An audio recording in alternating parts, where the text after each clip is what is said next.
Hello friends, my name is Abhay and welcome to my channel DA Gyan जगत।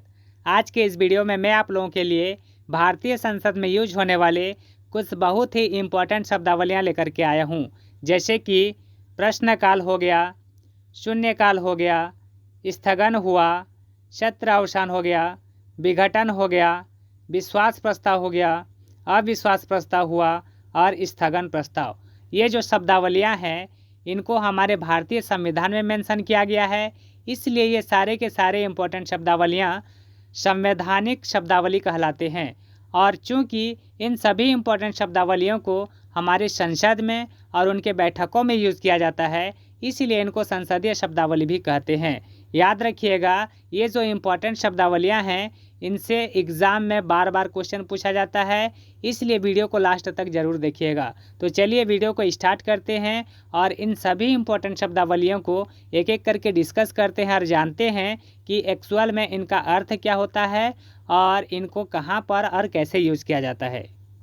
हमारा सबसे पहला इम्पोर्टेंट शब्दावली है प्रश्नकाल। तो चलिए समझते हैं कि प्रश्नकाल होता क्या है। सदन के बैठक का प्रथम 1 घंटा प्रश्न पूछने का समय होता है, जिसमें सांसदों के द्वारा मंत्रियों से प्रश्न पूछा जाता है। यही प्रश्नकाल कहलाता है। ध्यान से समझिएगा कि प्रश्नकाल होता क्या है। सदन के बैठक का प्रथम 1 घंटा, तो सबसे पहले जानते हैं कि जो सदन का बैठक होता है वो शुरू कब होता है। तो सदन का बैठक जो है प्रातः 11 बजे शुरू होता है, यानी कि प्रातः 11 बजे से लेकर के 12 बजे तक का समय सदन के बैठक का प्रथम 1 घंटा होता है। और यह समय प्रश्न पूछने का समय होता है, जिसमें सांसदों के द्वारा मंत्रियों से प्रश्न पूछे जाते हैं, और यही समय काल जो है प्रश्नकाल कहलाता है। प्रश्नकाल में 2 प्रकार के प्रश्न पूछे जाते हैं, एक होता है तारांकित प्रश्न और दूसरा होता है अतारांकित प्रश्न। तो चलिए समझते हैं कि तारांकित प्रश्न क्या होते हैं और अतारांकित प्रश्न क्या होते हैं। तो हमारा जो तारांकित प्रश्न होता है इनका जवाब मौखिक रूप से उसी समय दे दिया जाता है। मतलब जिन प्रश्नों का जवाब मौखिक रूप में उसी समय दे दिया जाता है उनको तारांकित प्रश्न कहते हैं। और अतारांकित प्रश्न क्या होते हैं, जिनका जवाब लिखित रूप में बाद में दिया जाता है उनको अतारांकित प्रश्न कहते हैं।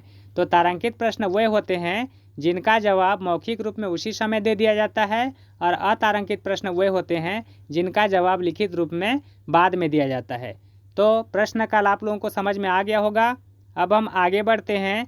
हमारा अगला इम्पोर्टेंट शब्दावली है शून्यकाल। तो चलिए ध्यान से समझिएगा कि शून्यकाल होता क्या है। संसद की बैठक में प्रश्नकाल के ठीक बाद के 1 घंटे के समय काल को शून्यकाल कहा जाता है।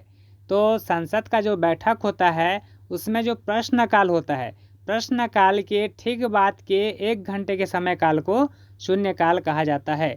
तो हमारा जो प्रश्नकाल होता है ये तो संसद के बैठक का प्रथम 1 घंटा होता है, यानी कि 11 बजे से लेकर के 12 बजे तक का जो समय होता है ये प्रश्नकाल का समय होता है।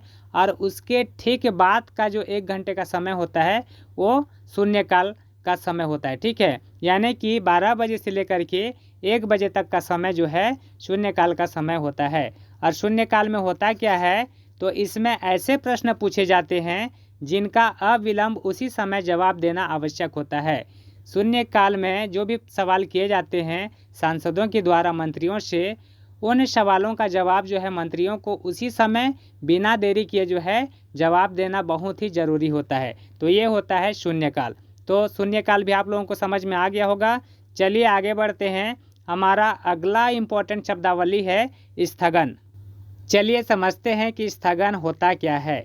जब संसद की बैठक चल रही होती है और वह शांतिपूर्वक ढंग से या ठीक ढंग से नहीं चल रही है, तो अध्यक्ष या सभापति के द्वारा उस बैठक को कुछ घंटों के लिए या कुछ दिनों के लिए या फिर अनिश्चित काल के लिए रोक दिया जाता है। इसे ही स्थगन कहा जाता है। तो ध्यान से समझिएगा कि स्थगन होता क्या है। जैसे कि मान लीजिए संसद में बैठक चल रही है और वह बैठक जो है शांतिपूर्वक ढंग से या ठीक ढंग से नहीं चल रही है। इसका मतलब यह है कि बैठक में जो है शोर शराबा हो रहा है, कोई भी एक दूसरे की नहीं सुन रहे हैं, सब कोई चिल्ला रहे हैं। तो ऐसे में क्या होता है, उस बैठक का कोई मतलब नहीं निकलता है। तो ऐसे सिचुएशन में क्या होता है, जो अध्यक्ष या सभापति होते हैं उनके द्वारा बैठक को कुछ घंटों के लिए या कुछ दिनों के लिए या अनिश्चित काल के लिए जो है उस बैठक को रोक दिया जाता है, यानी कि स्थगित कर दिया जाता है, और इसे ही स्थगन कहा जाता है। तो स्थगन भी आप लोगों को समझ में आ गया होगा। चलिए अब हम आगे बढ़ते हैं। हमारा अगला इम्पोर्टेंट शब्दावली है सत्रावसान। चलिए ध्यान से समझिएगा कि सत्रावसान होता क्या है। दो बैठकों के बीच का समय अंतराल सत्रावसान कहलाता है। जैसे दो बैठक होते हैं तो दोनों बैठकों के बीच में जो भी गैपिंग होता है, जो भी समय अंतराल होता है, उसी को ही सत्रावसान कहते हैं। अर्थात जब कोई बैठक समाप्त होता है तो उसकी समाप्ति के समय से लेकर अगले बैठक के प्रारंभ होने तक के समय को सत्रावसान कहते हैं। जैसे कि मान लीजिए कोई बैठक अभी समाप्त हुआ है, तो इस बैठक के समाप्ति के समय से लेकर के, जैसे मान लीजिए कोई अगला बैठक जो है 2 महीने के बाद या 3 महीने के बाद अगला बैठक होता है, ठीक है। तो जो अगला बैठक होगा उसके शुरू होने तक का जो समय है, पहले बैठक के समाप्ति से लेकर के जो अगला बैठक के शुरू होने तक का जो समय है, दोनों के बीच का जो गैपिंग है, वही समय जो है सत्रावसान कहलाता है। सत्रावसान की घोषणा राष्ट्रपति के द्वारा किया जाता है। याद रखिएगा, अगर क्वेश्चन पूछा जाए कि सत्रावसान की घोषणा कौन करता है, तो आपका राइट आंसर हो जाएगा सत्रावसान की घोषणा राष्ट्रपति करते हैं। सत्रावसान की घोषणा किसके द्वारा की जाती है? तो राष्ट्रपति के द्वारा की जाती है। तो सत्रावसान भी आप लोगों को समझ में आ गया होगा। चलिए आगे बढ़ते हैं। हमारा अगला इम्पोर्टेंट शब्दावली है विघटन। विघटन क्या होता है, इसको भी अच्छे से समझने का प्रयास करते हैं। तो विघटन जो है 2 सिचुएशन में होता है। तो पहला सिचुएशन क्या है, सरकार यानी कि सत्ता पक्ष के द्वारा बहुमत खो देने पर राष्ट्रपति द्वारा सरकार का विघटन कर दिया जाता है।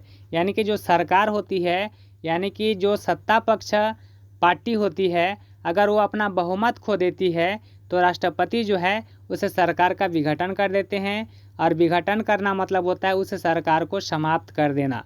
तो ये हो गया एक सिचुएशन। दूसरा सिचुएशन क्या है, यदि मंत्रिपरिषद खुद राष्ट्रपति से कहती है कि सरकार का विघटन कर दिया जाए, तो राष्ट्रपति सरकार का विघटन कर देते हैं। हमारा दूसरा सिचुएशन ये है कि जो सरकार रहती है या जो मंत्रिपरिषद सत्ता में है, वो मंत्रिपरिषद अगर खुद कहती है राष्ट्रपति को कि सरकार का विघटन कर दिया जाए, तो ऐसे सिचुएशन में भी राष्ट्रपति द्वारा जो है सरकार का विघटन कर दिया जाता है, यानी कि सरकार को समाप्त कर दिया जाता है।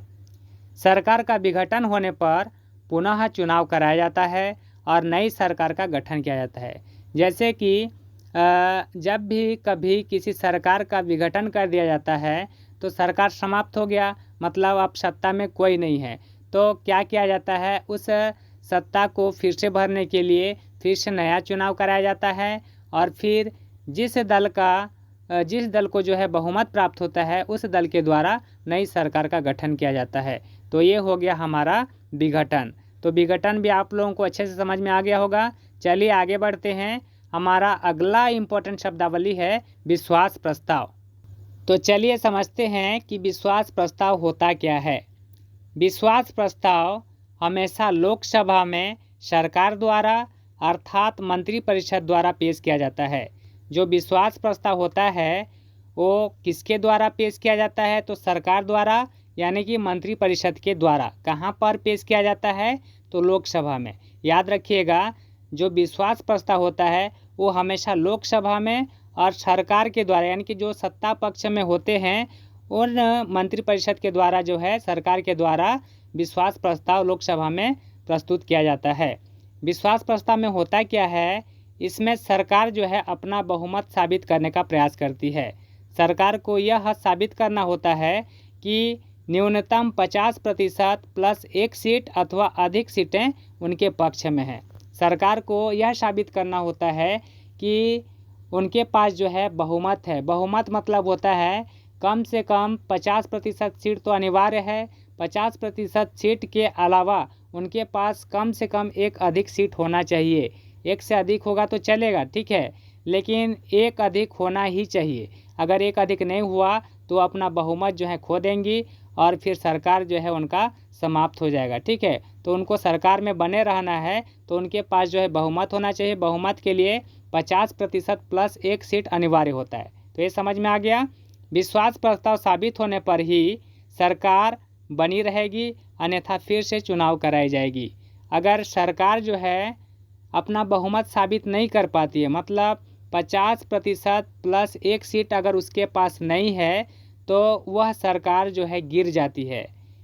ठीक है, और अगर सरकार गिर गई तो फिर से नया चुनाव कराया जाता है और फिर से नए सरकार का गठन कराया जाता है। ठीक है, तो अगर किसी भी पार्टी को अगर सरकार में बने रहना है तो उसको अपना बहुमत जो है साबित करना होता है। तो ये हो गया हमारा विश्वास प्रस्ताव।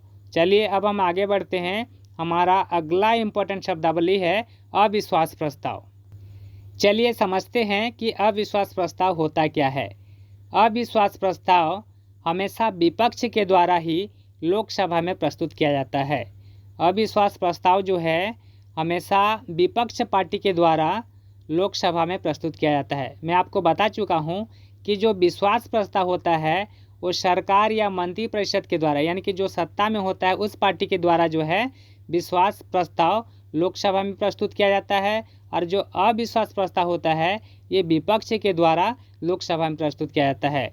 तो अविश्वास प्रस्ताव में होता क्या है, इसमें यदि विपक्ष न्यूनतम 50 सदस्यों के साथ मिलकर सरकार के विरुद्ध अविश्वास प्रस्ताव लोकसभा अध्यक्ष को देते हैं और यदि वे न्यूनतम 50% प्लस 1 वोट से यह साबित कर देते हैं कि हम सरकार में अविश्वास रखते हैं या सरकार के किसी मंत्री में अविश्वास रखते हैं, तो सत्ता पक्ष की सरकार जो है गिर जाती है। इसमें होता क्या है, ध्यान से समझिएगा। अविश्वास प्रस्ताव होता क्या है, इसमें जो विपक्ष पार्टी होती है उसके कम से कम 50 सदस्यों के द्वारा जो है सरकार के विरुद्ध अविश्वास प्रस्ताव लोकसभा अध्यक्ष को दिया जाता है, और यदि वे यह साबित कर देते हैं कि उनके पास बहुमत है, अर्थात उनके पास कम से कम 50% प्लस 1 वोट यानी कि 1 सीट अगर उनके पास है, ये साबित कर देते हैं और कहते हैं कि हम सरकार में अविश्वास रखते हैं या सरकार के किसी मंत्री में अविश्वास रखते हैं, तो जो सत्ता पक्ष की सरकार होती है वो गिर जाती है, उसको समाप्त कर दिया जाता है। समझ में आ गया। तो ये हो गया हमारा अविश्वास प्रस्ताव। चलिए आगे बढ़ते हैं। इसके बाद हमारा अगला इम्पोर्टेंट शब्दावली है स्थगन प्रस्ताव। ध्यान से समझिएगा कि स्थगन प्रस्ताव होता क्या है। स्थगन प्रस्ताव दोनों सदनों में से किसी भी सदन में लाया जा सकता है। संसद में 2 सदन होते हैं, एक होता है लोकसभा और दूसरा होता है राज्यसभा। तो ये जो स्थगन प्रस्ताव होता है ये दोनों सदनों में से किसी भी सदन में लाया जा सकता है। और स्थगन प्रस्ताव में होता क्या है, यदि संसद में किसी मुद्दे पर बैठक चल रही है और इसी बीच कोई ऐसा मुद्दा आ जाता है जो बहुत ज़रूरी है और उस पर चर्चा की नितांत आवश्यकता है, तो ऐसी स्थिति में दोनों सदनों में से किसी भी सदन में न्यूनतम 50 सदस्यों के द्वारा स्थगन प्रस्ताव पेश किया जाता है, और यदि अध्यक्ष अथवा सभापति उस प्रस्ताव को स्वीकार कर लेते हैं तो उस समय चल रही मुद्दे पर कार्यवाही को कुछ समय के लिए तत्काल रोक दी जाती है और उस लोक महत्व के विषय पर चर्चा की जाती है। अच्छे से ध्यान दीजिएगा कि स्थगन प्रस्ताव होता क्या है। जैसे कि मान लीजिए संसद में किसी मुद्दे पर बैठक चल रही है, ठीक है, और उस बैठक के बीच में जो है कोई ऐसा ज़रूरी मुद्दा जो है आ जाता है अचानक से, जो कि बहुत ही ज़रूरी है और उस पर चर्चा करना जो है बहुत ही आवश्यक होता है। तो ऐसे सिचुएशन में क्या होता है, दोनों सदनों में से किसी भी सदन में कम से कम 50 सदस्यों के द्वारा जो है स्थगन प्रस्ताव जो है अध्यक्ष या सभापति को दिया जाता है। अगर अध्यक्ष अथवा सभापति उस प्रस्ताव को स्वीकार कर लेते हैं तो जो बैठक चल रही होती है, जिस मुद्दे पर कार्यवाही चल रही होती है, उस कार्यवाही को कुछ समय के लिए तत्काल रोक दी जाती है और फिर जो नया मुद्दा सामने आ गया रहता है, बहुत ही इम्पोर्टेंट वाला मुद्दा, उस लोक महत्व के विषय पर चर्चा शुरू कर दी जाती है। ये होता है स्थगन प्रस्ताव। तो ये थे फ्रेंड्स भारतीय संसद से संबंधित महत्वपूर्ण शब्दावली। मैं उम्मीद करता हूँ कि आप लोगों को ये सारे के सारे शब्दावलियाँ जो है अच्छे से समझ में आ गए होंगे। अगर आपको मेरा वीडियो और मेरा कंटेंट अच्छा और प्रॉफिटेबल लगा तो मेरे वीडियो को ज़्यादा से ज़्यादा लाइक और शेयर करें, और इसी तरह की वीडियोस देखने के लिए मेरे चैनल को सब्सक्राइब भी कर लें। तो चलिए फ्रेंड्स, अब हम मिलते हैं नेक्स्ट वीडियो में नेक्स्ट टॉपिक के साथ। जय हिंद।